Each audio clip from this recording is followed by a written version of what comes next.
Let's pray. Lord, may the words of my mouth and the meditations of all our hearts be acceptable in your sight, O God, our strength and our Redeemer. Amen.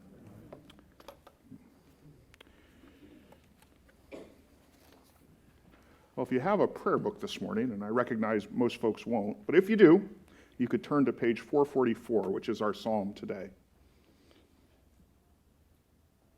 When the Lord overturned the captivity of Zion, then we were like those who dream. Then was our mouth filled with laughter and our tongue with shouts of joy. You know, I've loved this psalm, Psalm 126, ever since Andrea and I started regularly hearing it as part of a Friday Sabbath potluck that we shared with friends during our first few years at seminary. But nothing has really helped me understand Psalm 126 like our journey here at Epiphany over the last decade. Now, on the face of it, that might seem strange. Psalm 126, after all, is part of a group of psalms, Psalm 120 through 134, that are called the Songs of Ascents. And the ascent, the climb, that the title references for this group of psalms is actually the road up to Jerusalem and the temple from the Jordan River Valley, from Jericho to Jerusalem, climbing Mount Zion. And these 15 psalms, including Psalm 126, almost in the middle of them, well, they're kind of like the worship music. Maybe not quite as loud as that worship music, but kind of like the worship music for pilgrims as they made that journey to their place of worship, to the temple in Jerusalem. And to get in the mood that this psalm calls us to imagine that we are in and among those pilgrims today. And we're hot and dusty, and we're nearing the end of a nearly 3,000-foot climb up a dangerous dirt path. This road is the same one that Jesus sets the parable of the Good Samaritan on, with the thieves and robbers behind the rocks, ambushing people. And suddenly, as we crest the last hill, maybe the Mount of Olives even, we see the city of Jerusalem and the temple, its cream-colored local stones reflecting, the late afternoon light. And imagine further, we are part of the first group of God's people back in our homes in Jerusalem after 70 years. 70 years of defeat and exile in a strange land. No wonder there is so much joy in Psalm 126. We were like those who dream. They couldn't imagine that they had finally been able to return. But how do I see Psalm 126 connected to our church's journey over the last decade? That might be hard to see, right? Northern Virginia, after all, has no 3,000-foot climbs up dusty paths. But think about this question with me as we look more closely at the psalm together this morning. And we'll begin with verses 1 and 2 with this great note of wonder. When the Lord overturned the captivity of Zion, the captivity of Jerusalem, we were like those who dream. Our mouth was full of laughter and our tongue with shouts of joy. Now, the first thing to notice, though, about these verses is that word, captivity. Because look, there can be no restoration like Psalm 126 is talking about without some kind of loss, right? Though Psalm 126 starts with joy, there is embedded in its first sentence this word captivity to remind us that not so long ago the people saying this psalm, they had lost everything. God's people, as they crested that hill and saw Jerusalem and the temple before them, were receiving back again what they had stripped away. Their homes, their place of worship, their standing as a people and a nation. You see, before you get to the joy of Psalm 126, we have to recognize that the people saying it, so to speak, have been on an incredibly painful, humbling journey. And they really had. You see, before Jerusalem fell, before the Babylonians destroyed the city and sent the people there into exile, most of them believed that that could never happen, that defeat was impossible, because God himself wouldn't allow it. You see, they firmly believed that God would never let his temple be profaned by pagans.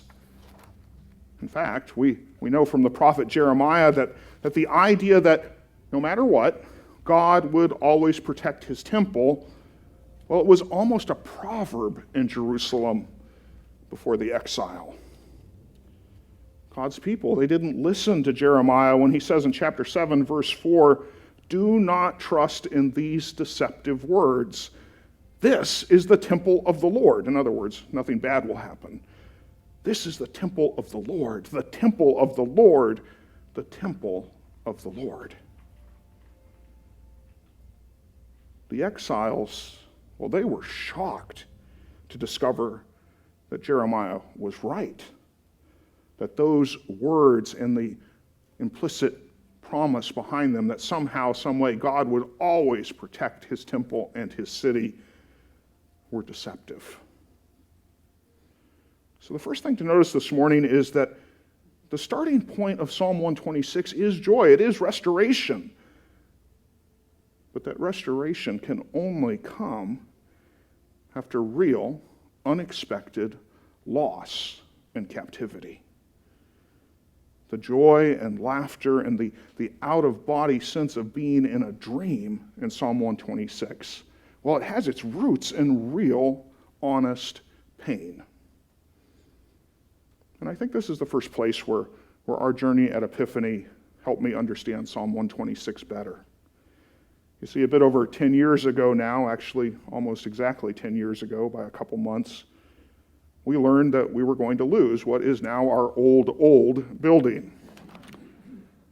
I think those of us who were here for that, well, we experienced a bit of the same sort of shock that God's people knew when it dawned on them that God was not actually going to protect the temple. He was not going to preserve their home in Jerusalem. It was painful for Epiphany and for me, and if you were with us then, probably for you. I remember walking through our church at 3301 Hidden Meadow Drive the night in January 10th, that we lost the lawsuit, in tears as I came to grips with what was happening to us and our church. Now, Epiphany didn't have to live with that sense of loss, that certainty on one hand about what we were leaving behind, and the uncertainty on the other hand about what God might do about that for 70 years, like the pilgrims in Psalm 126 did. And thank God for that. I don't think we'd make it. I think for us as a congregation, the time between loss and the beginning clarity about God's blessing actually was just a few months. Between that January 10th night and the end of April 2012, well, we miraculously paid the $500,000 debt the lawsuit settlement stipulated we'd owed to the Episcopal Church. We found a location for our office. We located a short-term temporary worship space at a Herndon hotel. And then miraculously, we were led to a church space already built out that we could lease immediately on Dulles Technology Drive. God provided for us that spring, well, certainly more generously than I imagined at the time. And there are more connections between Psalm 126 and our congregation's experience. Let's look at the second half of verse 2 and verse 3. Here the psalmist writes, "Then they said among the nations, the Lord has done great things for them." The Lord has done great things for us already. You see, God's people in Psalm 126, they weren't making that climb to Jerusalem, to the Temple Mount, in some kind of sealed vacuum. People The nations around them were watching. And those people knew they were seeing something unexpected and amazing. Because see, friends, if one thing was true in the ancient world, it was that exiles didn't get to return home. That's even true in the story of Israel. 10 out of the 12 tribes of Israel, you may know, are called the last lost tribes. They went into exile. We have no idea what happened to them. You see, in a generation or two, exiles tended to forget where home was, and instead simply became part of the city or land that they had been sent to. Friends, that's the whole point of exile. It is to break a people's identity, to stomp them out, to scatter them to the four winds so that they would never rise again. You see, exile in the ancient world, a mass movement of populations, and in the modern world too, it's a slow-motion cultural genocide, not a long-term national vacation by the rivers of Babylon. And so the sight of God's people coming back to Jerusalem, and not just back to Jerusalem, but back to the Jerusalem specifically sent by King Cyrus to rebuild the temple of all things. Well, that led even pagans to be impressed by God's power. Friends, that just didn't happen. Now, of course, here at Epiphany, we are not waiting to go back anywhere. We'd have to move. I don't want to do that again.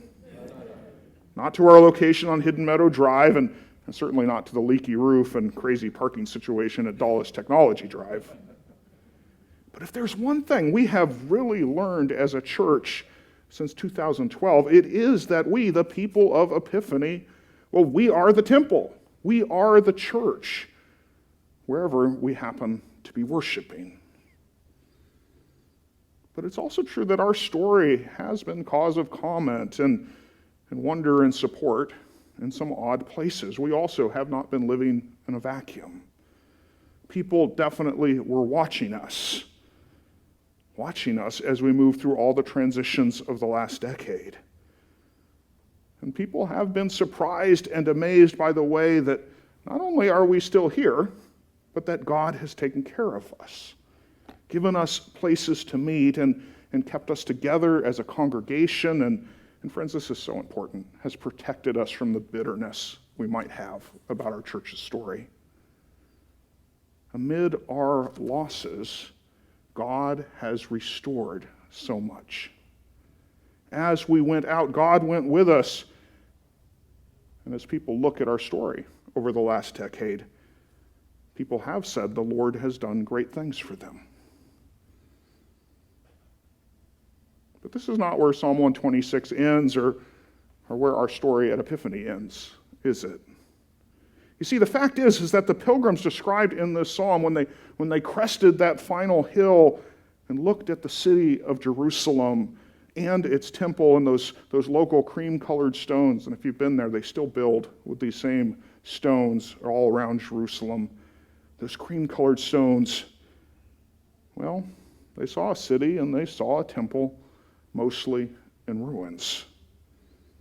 There were great gaps in the walls. The streets were full of rubble, and the temple was a heap of stones. God's people, against all hope and all expectation, were back. But there was lots of work to do. They were free and home, but frankly, nothing was as they had left it.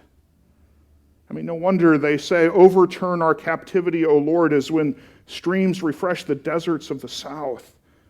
Those who sow in tears,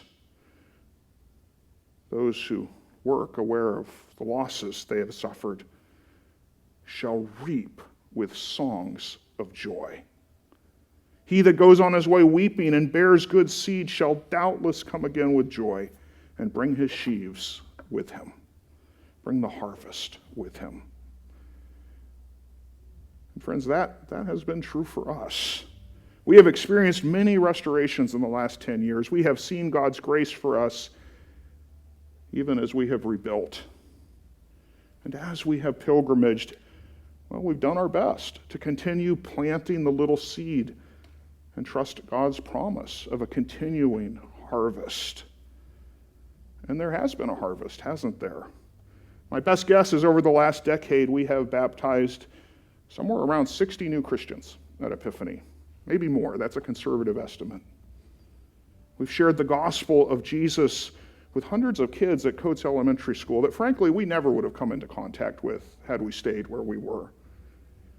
And we provided students there with something like 10,000 meals. And it kind of boggles my mind, but we've done that.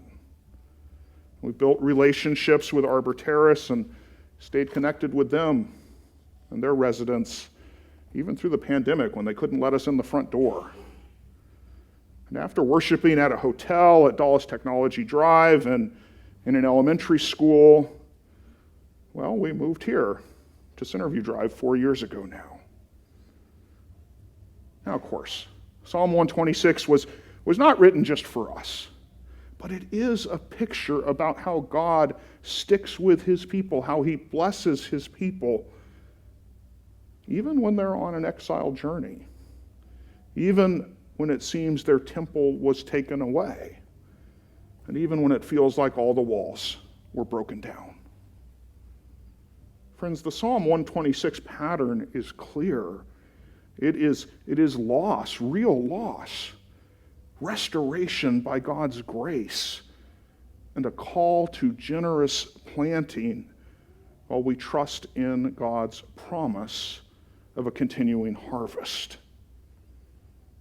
And we at Epiphany have seen this journey. We've participated in it, of loss and restoration, of planting and harvesting over the last decade. And as we look ahead to the next decade, we need to keep planting as individuals and as a church. And I think particularly now, as we have faced some losses in the pandemic over the last 2 years. Friends, thank God that because of our journey, we have learned some things. We have learned as a church about God's trustworthiness. And we have learned that our church really is its people first and foremost. And friends, we have seen what we can do together when we plant what God gives us, trusting that he will give the growth. So we need to plant in our hearts today the knowledge that God does not abandon us, even when things seem bad, even when there's suffering or pandemics for that matter. And friends, God sticking by his people and suffering, well, that's a cornerstone of the gospel of Jesus Christ. As Paul says so clearly, Christ's power really is most present in our weakness. Christ's power is really most present when we don't have any power of our own. And it's a sweet thing and part of our church's story that we know that firsthand here at Epiphany. That's not theoretical. That's something that we have lived through and walked through. So Psalm 126, its pattern of loss and restoration and planted seeds and joyful harvest, well, it calls us forward. God has blessed this church even through our loss 10 years ago. And God has restored us in ways that, well, it's not like it was. But frankly, in some ways, it's better. Let's continue to plant the seeds we have. Those who sow in tears will reap with songs of joy. Amen.